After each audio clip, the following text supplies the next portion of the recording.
grew up in the Midwest, originally from southeast Iowa, somewhat of a fairly large urban community with a lot of agriculture around it, as much as the Midwest. And living on the fringe of that community, I saw the interaction between ag industry, ag businesses, ag-related businesses, and that urban environment, how they fed off of each other. And that was something that developed my worldview as I moved on through college and into graduate school. I pursued what was my master's and PhD in agricultural history and rural studies at Iowa State University. In doing that, I had the opportunity to do a lot of different projects, from digital history and humanities to the more traditional academic histories. And along the way, what I found was that I kept having several central questions that always came back to the interplay between that urban and rural community, focusing on agricultural and industrial development. How humans and civilizations use agriculture and industry to develop their cities, their civilizations, their society, and their cultural value systems. That ultimately opened up the door for working with Silos and Smokestacks a number of years ago on an NEH grant as a graduate student and as a lead historian for it. That gave me some connections to Silos and Smokestacks over the years, and we've always kept in touch. I was lucky enough a number of years ago that I was asked to serve on the partnership panel.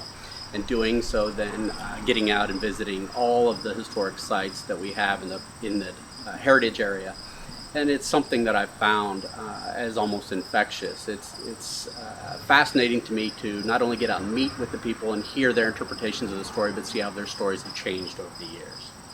The partnership panel, I think, serves a vital role in maintaining the heritage area and promoting its growth, of creating network between the partner sites, but also experts in the field. All of those, I think, come into, of course, the partnership panel as a tool of pushing forward with it.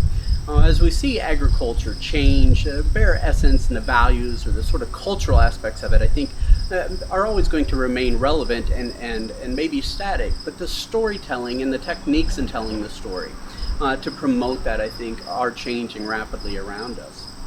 Not only getting to meet volunteers and members of the visitor sites throughout the heritage area, but also those leaders in ag and industrial development across the nation, as well as within the heritage area specifically, has been quite an enjoyment to me.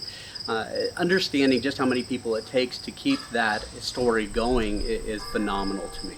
It is not something that can be done with just a few people. It is a labor of love, and it's amazing to me how many people within the organization and all the people that they touch have such a deep passion for telling that story.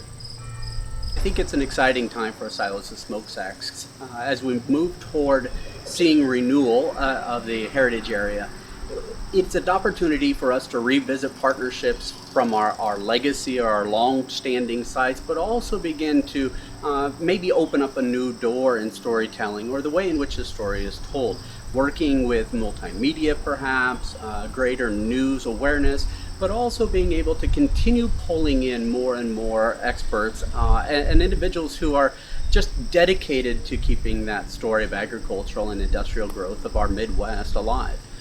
In the future years, trying to find ways to harness technology to offset what we know is tight budgets, but nonetheless unleash what is great convictions of those dedicated volunteers and community members. Because in the end, these partner sites are keeping a broader community history alive, not just a general story of agricultural and industrial development of the Midwest.